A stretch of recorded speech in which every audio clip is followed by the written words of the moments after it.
Hi, and ooh, now this sunlight, it's so bright. I almost forgot what the sun looked like. I spent so much time in those catacombs. But anyway, now we can give Wid the Terraphoid the axe, and this will complete that side quest. Oh, he also gives us a ring of health, which is which is a good piece of jewellery. It will add an extra 30 HP to your max HP. And you can see I already have two already equipped to Joseph, so he's pretty much he's pretty much a heavy hit house by now. One of the best items in the game. But anyway, enough about the ring. I'll stop off here by the weapon seller here and buy a crossbow for Rosaline here. Now, granted, she really shouldn't be using the bow at all. She should be casting spells most of the time, but when she runs out of magic, she will attack with whatever weapon she has. Now, at this point, you might have trouble with a boss that's about to surprise us. So my advice to you now is to buy like 20 magic spells, just in case you get into trouble. Because the boss they give you next, honestly, with the risk of sounding a bit whiny, it is slightly more powerful than we are. I know, it's a boss, but it's slightly more powerful than we are at this point in the game. It's a bit advanced, that's what I'm trying to say. Now, as for this boss, he was mentioned in the prologue of this game, and he really is a cool boss. And he's part of a group of four, the Four Riders. Clearly inspired by the Four Horsemen of the Apocalypse.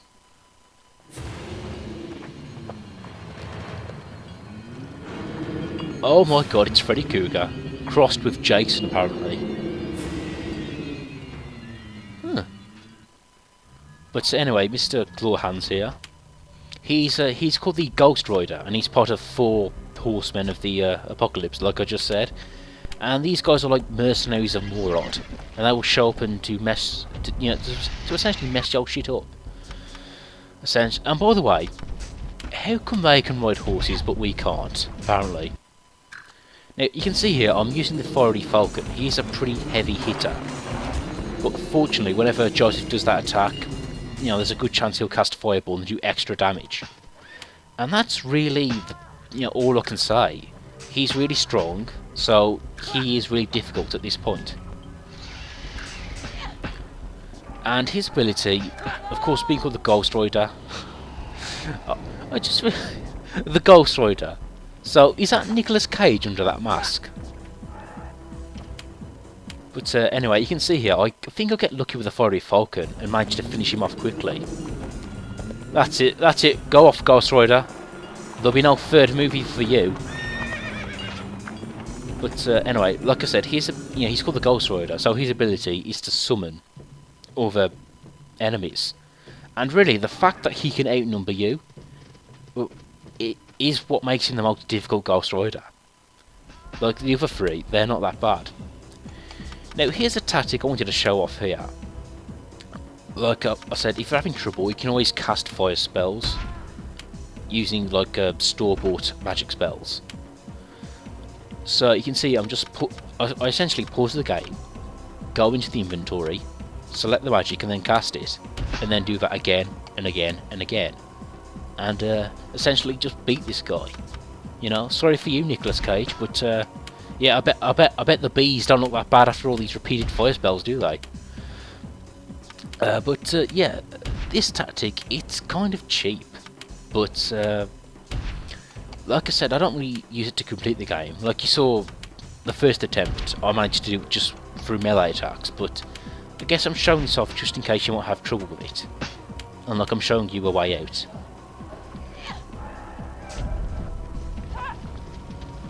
But fortunately, Joseph is here again with the Fiery Falcon.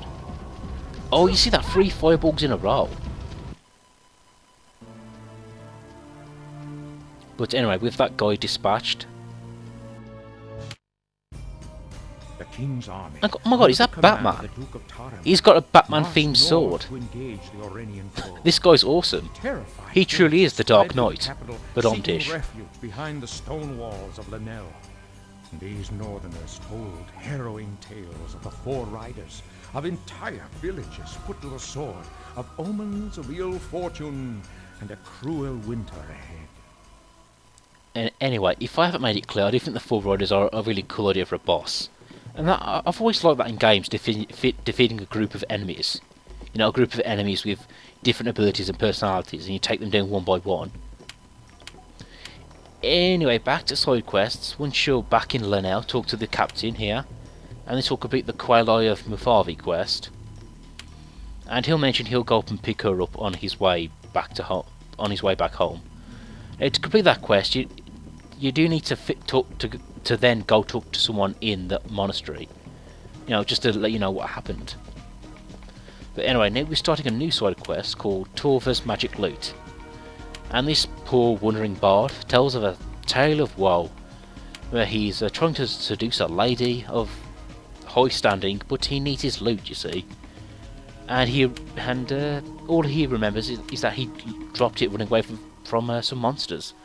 And that will be a side quest you handle by finding the right random encounter in the world map. Now here we complete the Shard of the Giamatti quest and get given quite a fancy sword. Now just a reminder, the green shard was in the sewer, the blue shard was in the Temple of Uraf, and the red shard was in the Catacombs of Iona. But first of all, let's look at this new shard, new sword shard. A sweet looking sword shard. Not to be confused with a sweet looking sword shard. Yep, 75 power, pretty cool. Although the funny thing is, I need my heavy arms at 7, and right now Joseph's heavy arms is at 4, so I can't even equip it yet.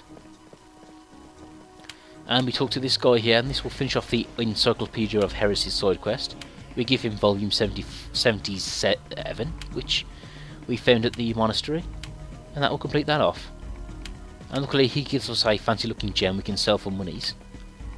I have gained oh boy, yeah, sometimes you have to talk to people twice to get the right text. This game can be quite picky sometimes. Now to set up another side quest, we go to the stage here, and we get the Lord Chamberlain's Men side quest, where an actor wants to perform, but the Lord won't let him. So we need to somehow convince the Lord to allow them to perform. You know, I do hear these guys are performing Henry V. I mean, I would watch it, but I haven't seen Henry I, second or fourth or third, so I think I would be totally lost. So, yeah, I do like all these little scenes here, but anyway, back to the main story. And again, I had to keep bringing this up, but this seems like this should be a cutscene. It's really dramatic. You know, after all these years, Rosaline meets her father again. You know, speaking of which, this must be really awkward for Felice and Joseph. Rosaline's like, "Hey, I'm the daughter you abandoned," and you know those two are like, "Oh boy, this is awkward." You know what I mean, I would make my excuse and go in the other room, but I'm being AI controlled. I can't really move from this level. Yeah. Oh, and Yago doesn't even recognise her. Ooh, this is really awkward. It's reaching 2.7 on the awkward-o-meter. But no, I do like this backstory. You know, it adds depth to the character. And yeah, you know, when I first met Rosaline, I gave her a hard time for being a bitch, kind of. But it's kind of understandable. Well, I would say, like, okay, be angry at your father. That makes sense. But you know, why are you taking it on Joseph?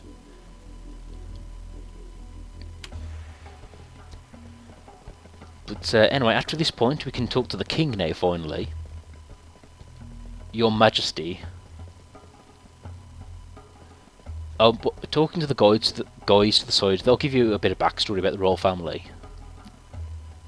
Sorry, Your Majesty, I would bow in front of you, except that isn't. I don't have that animation, so sorry.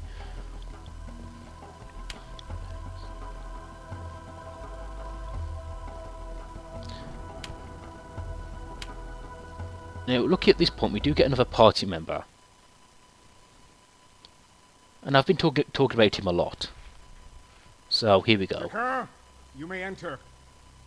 And Jakar, try not to walk so awkwardly. And where's your armour, Jakar?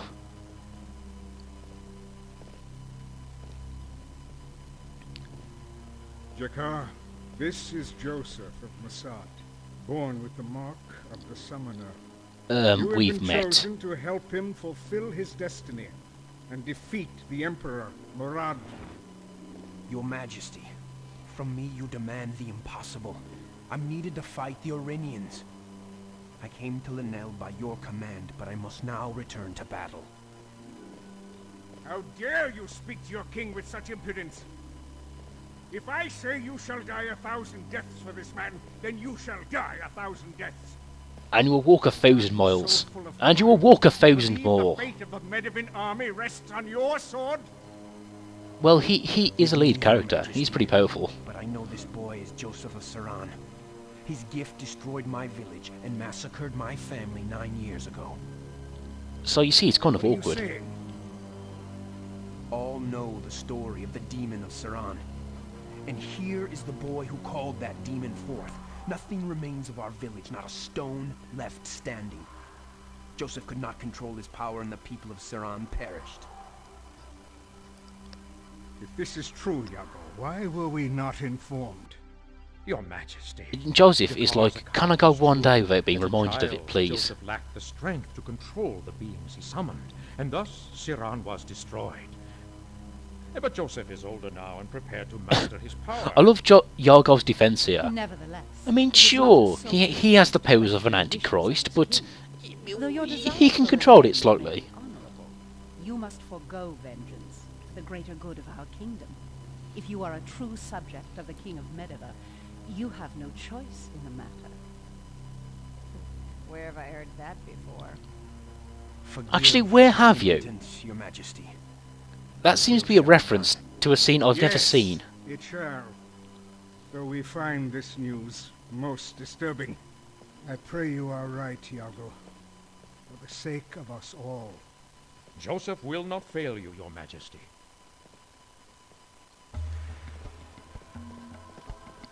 The summoner. Well, the funny thing is, when it comes to gameplay, his summoning abilities isn't really that powerful. You know, this four-member team is much more powerful, if you ask me. Anyway, at this point in the game, you have two choices to go next. You know, Kosani, the city of the Earth people, or the swamp of the Kamos. Now, talking to these people either side of the king will they'll tell you where to go next. Now, I personally, I'm going to the swamp next, and you'll see why. It makes a few side quests actually possible to complete. Alright, this prince here, Sonian. Yeah, he looks legitimate, doesn't he? He's wearing all black. He's got like a little evil mustache. Oh, but I'm sure deep down he's a nice guy. Yeah, just to remind you, this is the guy where his 4 nephews have died in mysterious circumstances. Yeah, so he's definitely the Scar of this story. To reference Lion King for a second.